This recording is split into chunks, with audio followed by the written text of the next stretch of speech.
Welcome to another episode of Corporate CPR, where we breathe life back into your organization, projects, and processes, giving you insights to recovery and avoiding corporate mortality events. Today, we'll be talking about the pace of change in organizations and the impact it's having on leaders. And joining us to contribute to the conversation is Julie Noonan. Welcome, Julie. Thank you, Jan. I really appreciate it. Would love to hear a little bit about your background and what got you interested in this space. Okay, great. I am an executive coach as well as a change strategist. I've been in the industry doing change management consulting and executive coaching for over 30 years. I have watched a lot of very expensive projects crash and burn. And I have also watched a lot of projects just really, really flourish and bring in the benefits that they were created for. So with my consulting background, I've been able to work with just a ton of big companies, small companies, and I also did a stint in the government at one point. So I have quite a diverse experience as far as different kind of organizations and what makes them tick. Absolutely. Yeah, so obviously it seems like change accelerates with technology. It just becomes, it's increasing, probably you could even say exponentially to some extent, having to stay on the latest trends, technologies, all these things, which we've talked a lot about on this show. But let's talk a little bit, what's the human impact of all of that then? Well, one of the things that I've been focused on over the last year or two is actually taking a look at I call it the last of the boomers. So the end of the boomers was 1964. And we have about 9-10 years left in the workforce if we work until we're 67. And one of the things that I've noticed is that technology, et cetera, the ways of working, the new generations are bringing in new ideas, social media, et cetera, remote working, all of those things piled together make the end of the boomer generation years in the workforce difficult to navigate. Difficult to keep up with. The bedrock has shaken a little bit. And so the millennials are now, and the vast majority of the employees and organizations. And so their ideas, their experience is actually more influential than the end of the boomer generations. So one of the things that I found is that the boomers are a little bit worried about becoming obsolete. And so they're looking for ways to stay up to date on the latest and greatest, to be perceived as still relevant in their industries, and basically not leave because they have to. They want to leave when they want to. And so does the change, are you in your research, I guess, finding then that the pace of change, I guess, impacts generations differently? And what about, Gen X and our Gen Zers then? Yes. So I think it does impact the different generations differently. Just like with anything else, if you're the originator of a change, it's not that hard for you. But if you are the recipient of a change, or someone who has to adjust to the change, then it's more difficult. I think the boomers have been used to being the originators for a really long time. And so being the recipient of change and having to change themselves is difficult. I think the Gen Xers have always been kind of sandwiched in between these two generations. And although they are relatively in power right now, their ideas and their innovation kind of got skipped over, if you will, because the millennials just flooded the market sooner than the Xers could actually get a foothold. And so they're used to following along and making more out of the changes and out of the innovations that the boomers came up with. reluctantly, I should say. And then, so the millennials come in with a much more confident, not entitled. I do not say that word because that's not true, but they come in much more confident, much more collaborative, much less grounded. They're more willing to experiment, and so they're not as cowed by change as some of the other ones. And Gen Z, we're still not sure what they're doing quite yet. So what, what, um, oh, sorry, I lost my thought there. That's You were okay. talking about, the innovations of millennials. Mhm. And so I guess I'm curious a little more on that Gen X side of things then, of what,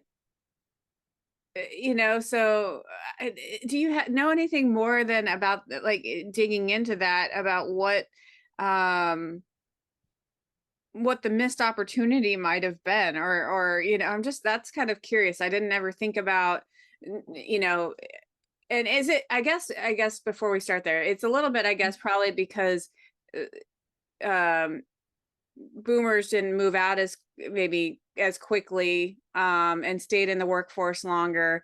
And then what, are millennials getting to leadership positions faster and so influencing more? Yes, as a matter of fact, that's true. Boomers have stayed around longer.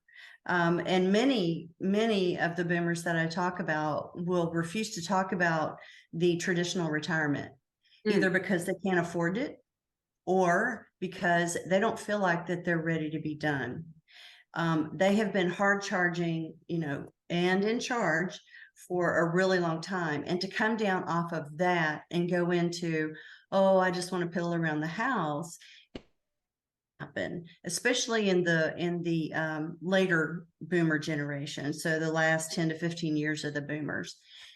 So what you're really finding is that they may leave a company, but then they start their own companies yeah. and they come back in as consultants and such like that, because they still feel, and it's true, they have a lot more to give, as does everyone. Unfortunately, the Xers did not have enough power and clout to override some of that. I look at boomers and think, if I had to characterize them as a persona, they're kind of the big man on campus, or the big woman on campus, if you will. So they're hard to overshadow.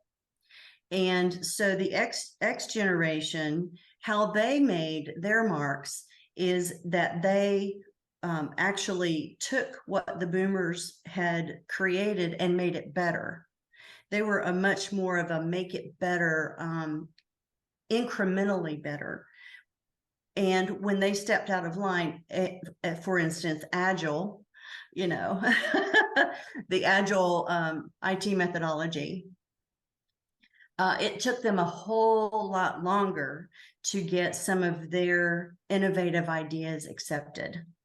And what happened was, they, instead of selling to the boomers, they wound up turning around and collaborating with the millennials in order to get some of their ideas and their clout pushing some of their, like Agile, across the finish line. What's funny is Agile was made in the 70s. It just didn't get I know. popularity until later. Exactly. You would think that, well, actually, a lot of the current business practices that seem like they're still unique Mm, did start, in that early or late 70s, early 80s timeframe. mm. But it Um, took the Xers and millennials to push it over the no, threshold.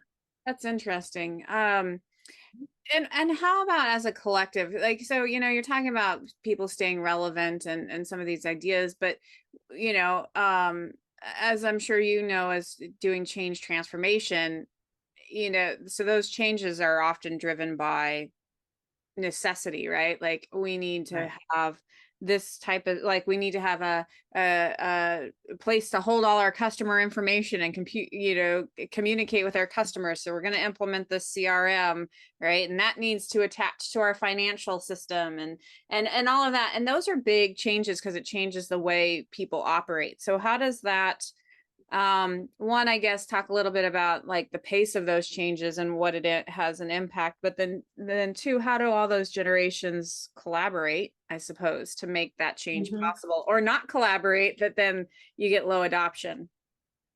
Right. Well, technology implementations is probably an easier example Yeah. to talk about the impacts. I have been on technology implementations for ERPs and CRMs that have taken years, years and years, as a matter of fact. Now, the latest one that I was on, soup to nuts, it took 18 months and it replaced a 30-year-old driver license system in the state of Tennessee. 18 months. And the reason why it was so successful, is because it started off with the base and was configurable. So it wasn't starting from scratch. Yep. Secondly, because the sponsors of that change wholeheartedly agreed with it, they were Gen X. There was one Gen X and one boomer who sponsored the project, the commissioner and the assistant commissioner. They were the right sponsors.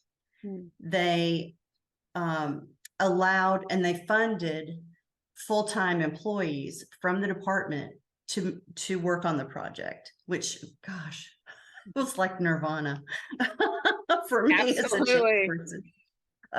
Not only that, they also funded part-time change agents who were influencers in every single office in the state of Tennessee.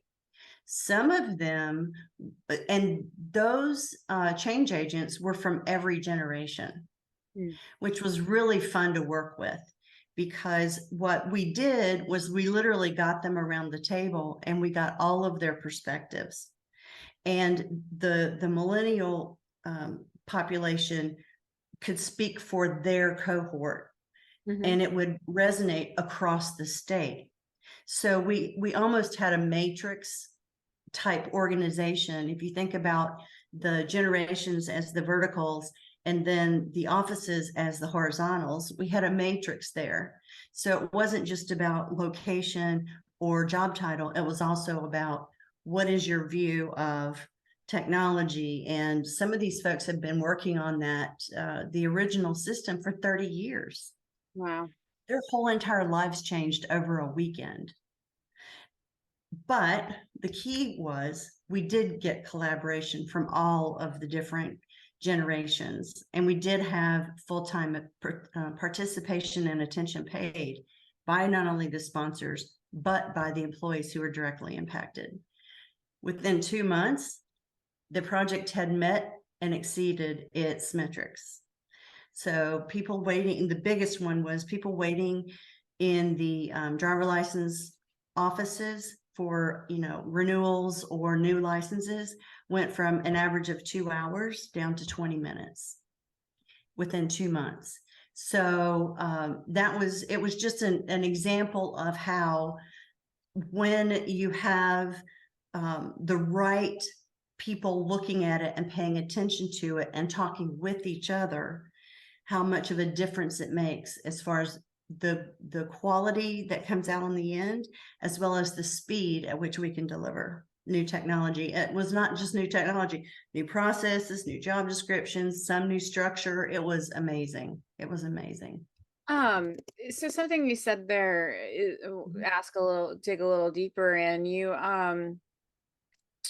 You talked about, and maybe you can talk about specific to the project or outside, but you talked about, that there's groups of people who've used this solution for 30 years. So that type of change is really hard. So how do you, more than just involving people, what are some of the other tips and techniques on helping people through a change when maybe they don't see a reason to change, at least initially?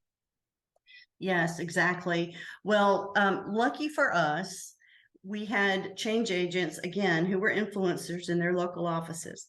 Yep. And I was able to get them appointed early enough before the actual implementation that we could use them in testing, so that they would get enough upfront knowledge to be able to answer questions for their local group. The other thing was that they were there physically next to the people who they knew were going to struggle. We only had 2 or 3 instances where the resistance became a performance issue. And in that case, actually, it wasn't the long time, which is interesting. It wasn't the long time 30-year people. It was people younger than that who simply just did not agree with the changes. And most of those changes weren't about the technology. They were about the jobs and or the processes involved that they didn't want to have changed. So partnering people who did the same job with people who had done it for 30 years, allowing them enough time so that they could demo it, they could answer questions, they could help, they were there to help them day one and day whenever. That really made a huge difference. And it didn't cost nearly what a lot of organizations think it costs. It costs less to give them that time, kind of failed and unadopted solution for sure. Exactly. One of the things, so I've mentioned this on this show before, but I'm not the best change manager, but I know how important it is. So I when I'm leading a project, I bring somebody along who's better. But one of the things that's I guess that frustrates me around and my personality, and so would just like to hear, because I'm sure this is what a lot of companies, the trap they fall into is so I've heard that usually you've got to have 8 touch points for people to really hear something and make a change. And I'm kind of this, I've told you once, and so isn't that good enough? Yeah. And just do it. So talk to, and I'm sure there's a lot of CEOs or leaders who are just like this isn't so hard, let's just get it done. So let's talk a little bit about that mentality and why that doesn't work. Well, I mean, obviously I've seen the end result. It doesn't work if the project doesn't go live, but no, that more the human side of why that doesn't work, and really maybe what somebody like that, how they should be reframing things in their head to be maybe more patient. When I do coaching with sponsors, typically I do run into the impatience factor, or I do it because I'm the boss and I told you to. Okay, we all know that doesn't work, but we all accept it anyway because that is a paradigm that we've had from forever, right? From the Industrial Revolution, the boss is the boss, and I do what the boss says. Or from our parents, from being children at home, or our teachers. Yeah, I mean, you name it. Whoever's in charge, has the power. Well, so when I run across some of the impatience, one of the things that I do is I begin asking questions of the sponsor about, okay, when was the first time you heard about this? Typically, it's at least a year, maybe even more, before the project actually started. Right. Okay. So the very first time you heard about this, what was your reaction? What did you worry about? How long did you have to poke holes before the final decisions were made? How long did it take you to think, oh, okay, well, this is a really good idea, and this is what the benefits we're going to get out of it? Did somebody have to talk you into going on a road show and, standing up in front of a group of people and really sell this thing? And so then when they kind of engage in that conversation with me, I say, okay, so what you're telling me is that just because we did a roadshow announcement, and you stood up in front of this group of people, they've heard it once. They had probably zero time to ask really good questions. and definitely no time to go back, think it through, and ask questions. You know, is it fair that you had 6 months and they have an hour? Right. So the whole idea of change management is get in early enough. Yes, at some point you have to announce it. You have to make the benefit statements. You have to address the what's in it for me. But then it's not like you're asking that sponsor to do it over and over and over and over and over again the same way. No, a really good change manager is going to have an entire plan. How different people can influence how the impacted population adopts or does not adopt. Mhm. How many avenues do they have as the impacted end user population to ask questions and get answers that they can hang their hats on? How transparent are we being as a project team? So, they haven't heard from us in 3 months, but this is supposed to be one of the biggest projects that's ever, hit. Well, most people are going to get their heads back down into their work and totally either hope it goes away or think it has gone away. Mm. Right. So there's a whole educational piece to talking to sponsors and coaching them, frankly, so that they can actually come back and talk to me, not just as a business partner, but as a person. Right. What are you worried about?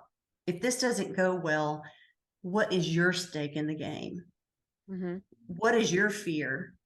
Are you afraid that they're just not going to do it and it's going to reflect badly on you? Well, then let's talk about how we make that not happen. Right. And so those are the kinds of conversations that I wind up getting into. And that's where the real rubber meets the road. If they're not 100% sold or bought in, then we decide together what is the percentage that you need to be bought in order for you to still be authentic, as well as get the project over the finish line. It Right. doesn't always have to be 100%. So that alleviates some of that stress as well. Good tips. Yeah, be curious if then if you've seen what impacts you see or dynamics, I should say, when maybe you have a younger millennial who maybe is leading the project or is the sponsor of a project that's a large change. How does that play out among different generations or, and how do you make a project like that successful? Well, I think part of that is actually the culture of the organization that you're working in. Mm, If the culture of the organization is younger people are not capable, mm, or we don't respect their work experience or life experience, then it's not going to work. mhm, Typically, you're going to want to have a point, not the project manager. The project manager can be anybody as long as they're well backed up mhm, and know what they're doing. But as a sponsor, the person in that spot needs to be well regarded, needs to be able to influence their peers, and needs to be able to make big ticket decisions. mm. And if those elements are not checked off, then then they've done a disservice to the person that they put in that job, regardless of the generation that they come from. Mm. Um, and so do you find in your experience, and I get this could be different from project to project, organization to organization, but I just wonder if, when maybe somebody, I guess it doesn't even matter the generation, but gets their first large project that they're the sponsor of any sort of maybe uh imposter syndrome feeling, or, and start doubting themselves, and then and then how that would obviously impact the project. Have you seen much of that, or and I guess how do you prep yourself to be a first time sponsor? Oh, well, shameless self plug, but if you're a first time sponsor, get help. If you don't have someone within the organization that has sponsored a project before and can kind of be your backup, definitely look for look for a good change manager or an executive coach to kind of help you through the tough spots. The biggest ones that I've seen recently have been younger boomers who get tapped to sponsor big technology implementations. And that boomer may have been, for instance, in finance their whole careers, know nothing about IT. And then you bring in, an IT consultant, which is typically part of the mix. Mm-hmm. And all of a sudden, where they get imposter syndrome isn't what we should do for the business. It's all around, I can't understand what you're talking about. So and I'm not comfortable saying to this big partner at this big firm, this IT consulting firm or whatever, I'm not comfortable saying to them, I don't know what the cloud is. Or, a lot of times they won't ask those questions that then makes them doubt their ability to make relevant and good decisions on that project. Mm-hmm. So they're already hamstrung a little bit just by not knowing the subject matter as well as they could. Mm-hmm. In that regard, they also should be bolstered not just by either an executive that's done it before and has their back, but they should also be bolstered by a CTO or someone within their company that can help them when perhaps a consultant is, and dare I say, blowing smoke up, or when the guy really doesn't understand what they're asking for or what the ramifications are. So getting a partner from your own organization that you can trust in that same subject area, I think that helps a lot. Yeah, I have I guess an interesting anecdote in that. So there's been times where we've had projects that are having, significant issues, like technology projects. And so Mm-hmm. I'll go in front of a steering committee or a sponsor group, and it's a delicate balance, right? You want to make them aware of the problem, but you don't want them to overreact and start micromanaging the team, because then that's not going well. And so, there's been a few meetings where I'm like, oh, this is going to be a really tough meeting. And then you present all of this information that's really not great information. And they're like, okay. And so then I kind of wonder, to your point, like, okay, well, that I didn't want it to be that easy, because now I feel like you don't actually know what's going on here. But on the other hand, and so, well, the funny thing is, when you're presenting like that, and I've seen really, really great IT project managers and really, really not so great ones. And the really, really great ones can, and I hate to say it this way, but they can dumb it down without insulting. Yeah. Right. So they can say, here is option one. Here are the costs and here are the implications in English. Here's option two, same thing. That way, the sponsors and the steering committee members, they're not insulted that you're not speaking to a second grader, but they're also they also feel very, very much educated to make those decisions, and they greatly appreciate it, to be honest with you. Most of them don't want to know all of the itty bitty details. They just don't. They just want to know, okay, if we go this way, what's the deal? If we go this way, what's the deal? What's your recommendation? What are the risks? Boom, done. Made the decision, move on. Yeah, that's definitely how I've seen it. It's just on some of them when you're like, this is really bad news. Like, I expected you to be a little more upset. Yeah. Well, the project's 100% blocked until, a week from now, that's a big deal. And they're like, oh, and I get some of it is probably a little bit, well, it is what it is. If you're telling me that there's nothing we can do, there's nothing we can do. But sometimes I worry I've made it sound too nice. I don't know. But Well, yeah, most of them, if they're good, they don't automatically buy the story. They will yeah, question. ask questions for And sure. yeah, and we really want those. We want those questions because they have their perspective from running the business, and we have our own perspective. Oh yeah, I've seen some great, where the project team gets together and they come up with, a plan, a solution, whatever, and they present it to the steering committee. And the steering committee asks some really good questions that just bring a Mhm. whole new light on it. Like you don't want the project team to feel dumb for not thinking of it. It's a different perspective and a different experience, and that's even why there is a steering committee. Um, Absolutely, because they know how that project fits in with all of the other things going on. exactly. And a good project team, they'll know some of those, the ones that are directly impacting them, but their job is to get that project over the line Yeah. as quickly and as efficiently as possible.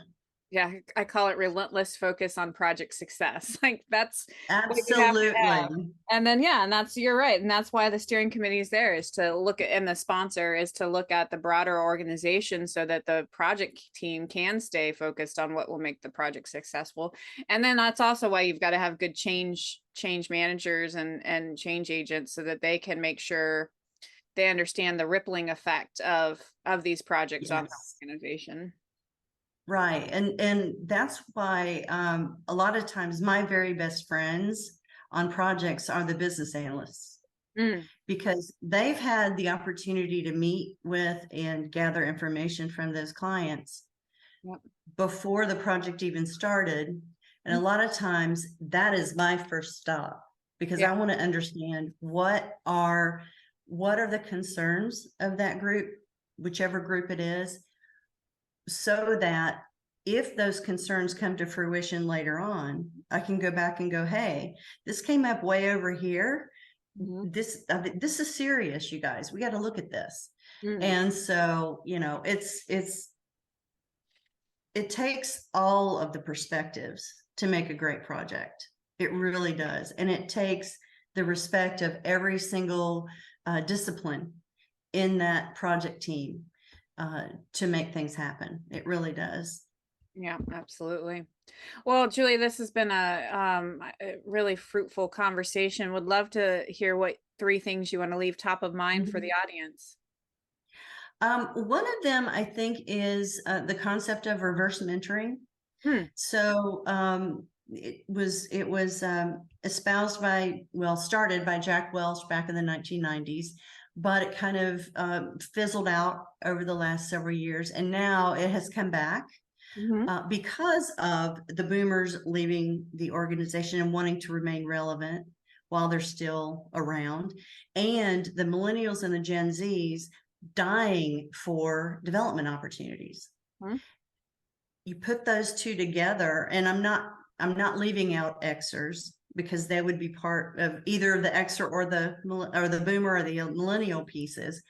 But if you put two of those generations together with a common purpose, and the boomer needs this and the millennial needs that, as long as you can take them out of the power play that is involved in the organization, then the reverse mentoring relationships that I have seen have worked beautifully, absolutely beautifully. And the nice thing is that there is respect on both sides.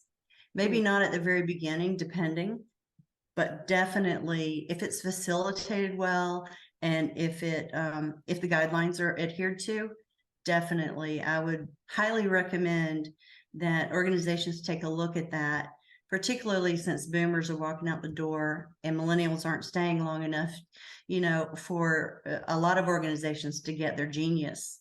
mm, So developing millennials, that's one huge draw for them to remain in the company. okay. Um, let's see. Another thing might be the importance of coaching. And of course, I'm tooting my own horn here, but it's not just for leadership development. Coaching is for any person at any point in their career where they might need an extra set of ears or an objective viewpoint to help them through something that's blocking them from moving forward or being the best leader they can be. And so, I just highly recommend check with your HR department may, hire coaches for your organization. I know a lot of people, particularly the front end of the millennial generation right now, they're actually hiring coaches for themselves from their own personal funds. So I would say, take advantage of the fact that there are coaches out there that can help you just with a bump in the road, if you will. And the third thing is get change management involved as early as possible in any large initiative. Frankly, it would be phenomenal. This is my dream if an executive team would actually bring in someone with change management experience as they're contemplating a big change. When I was in the banking industry in the 90s, and we were doing, I think at one bank that I worked for, we did 85 acquisitions during my 9 years that I was there. The due diligence process was so important. And I think a lot of companies could do well with a modified due diligence up the front of some of their deliberations about big change.